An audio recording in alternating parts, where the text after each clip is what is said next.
2030 ist eine mittelfristige Perspektive.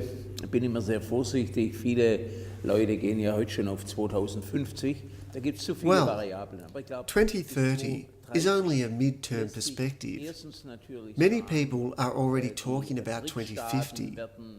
The first thing to mention is that the BRICS states will have an increasing influence on global affairs due to their political influence on one side and due to their above-average growth on the other.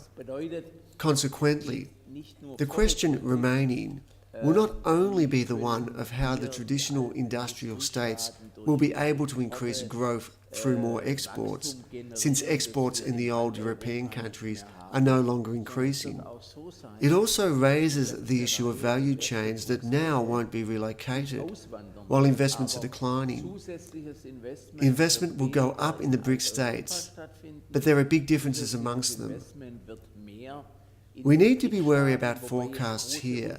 South Africa, for example, is completely different to India, and a strategy suitable for China, however, couldn't be converted successfully to India. But in essence, they are all important emerging nations on their way to becoming industrial nations. They're attracting inward investment and therefore create value and help us in the old conventional industrial states to continue to grow on a global level. Helfen aber auch uns in den alten Industriestaaten praktisch auf Weltniveau weiter zu wachsen.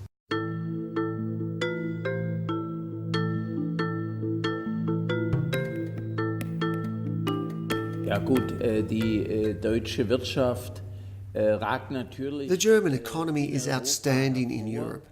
Partly, this is due to our industrial core, which we have always been maintaining. If we take England, for example, their weak point is that they have been orientated too much on financial services. An industrially orientated nation will always be able to create additional growth. Well-known popular German brands, along with the hidden champions, are retaining their core capacities, such as market research and development, as well as the manufacturing of high-value devices and machines in Germany. However, additional value chains can and must be relocated step by step within emerging markets, because, of course, it is of great importance for emerging markets to be part of the value chain and secure jobs instead of leaving all the exports up to the traditional industrial states. The Russian car industry, for example, has chosen a good path in using local content. Other countries are more open-minded about this subject.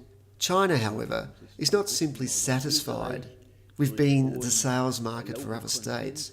Therefore, the Chinese government places great value on joint ventures to be able to produce, for example, components for aircrafts in their homeland. To meet these requirements, the country has to increase employment between 20 to 25 million annually. In total, the German economy is doing very well.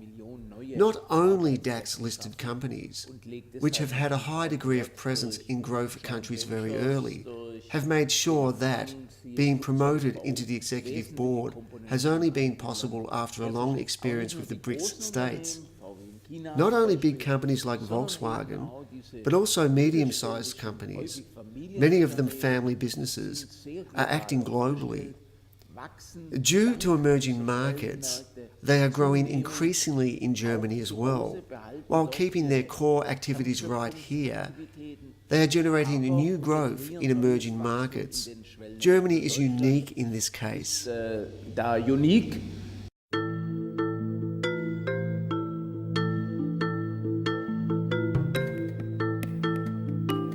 Ich glaube, das Entscheidende, was leider auch unterschätzt wird, ist zunächst mal There is one crucial point that is being underestimated, which is to provide, first of all, ideal, basic trading conditions, meaning open markets.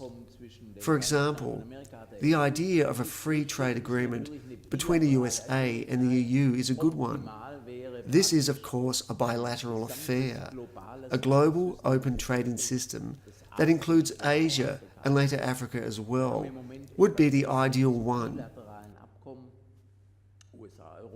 Right now, we are tending towards bilateral agreements, for instance USA with Europe or certain Asian countries with the States. The protection of intellectual property is, of course, very important for our medium-sized companies. This is practically the economic foreign policy.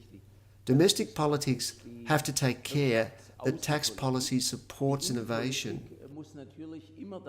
Additional tasks are, besides reasonable tariff agreements, to provide incentives for economic demand and innovation, to make sure that unit labour costs in the global range stay low.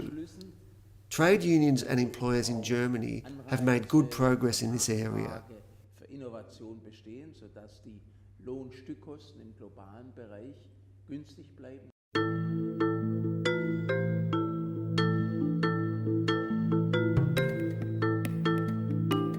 Ja, ein aktuelles Thema waren natürlich die seltenen Erden. A current subject is, of course, rare earth elements. The example of a company named Putzmeister shows us that global sourcing causes additional implications.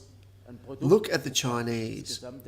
They don't just buy products short-sightedly, but only when they can practically relocate the whole production process to China.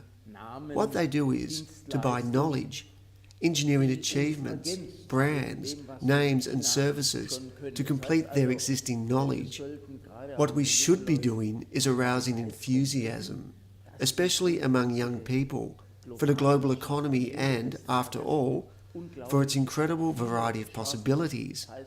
For example, it is possible to work for a Chinese-Indian company located in Germany, or, having the respective training, to work for a German company in an emerging market. But it will be necessary for companies to grow more open-minded. This includes integrating more management personnel from emerging markets into the boards. Not only Germany has a lot of catching up to do here. Intercultural competence and behaviour cannot simply be adapted by training.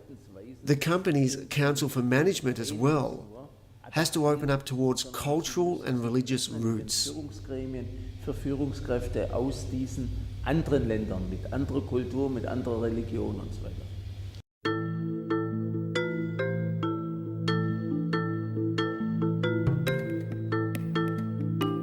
Ich würde mal bei der Ausbildung beginnen. Da haben wir Fortschritte gemacht. Also ich selber sehe das ja in meinem Lehrauftrag an der Universität. Internationalisierung von Hidden Champion.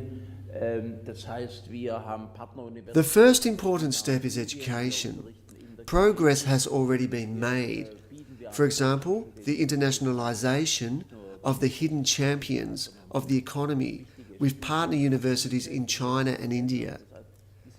Not only Chinese or Indian students are provided here with knowledge from Germany, new possibilities are opened up as well for German students through internships and degrees gained abroad.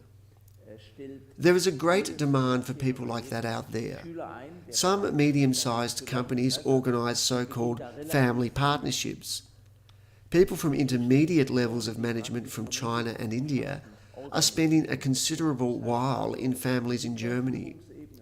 These family ties are very strong, not only economically speaking, but as well the family bonds itself and the way of thinking. Nicht nur was Wirtschaft angeht, sondern auch Denkweise verbindet sich sehr stark. Ich glaube, da sind wir aber erst am Anfang. But this is only the beginning. One problem is still Eurocentrism. Many people in the Western world are still taken in by the illusion that we are the world's top economic leader. They underestimate the change that has happened already. And also that countries like China or India already had a much higher level of economic performance in the 1850s than Europe or the United States. The BRICS states are not customary emerging nations without any knowledge or history. Especially China and India are two nations that are looking back on thousands of years of culture and economic activities. Following up on this, to to accept it and to pick up on their way of thinking and behaviour is a great advantage in competition.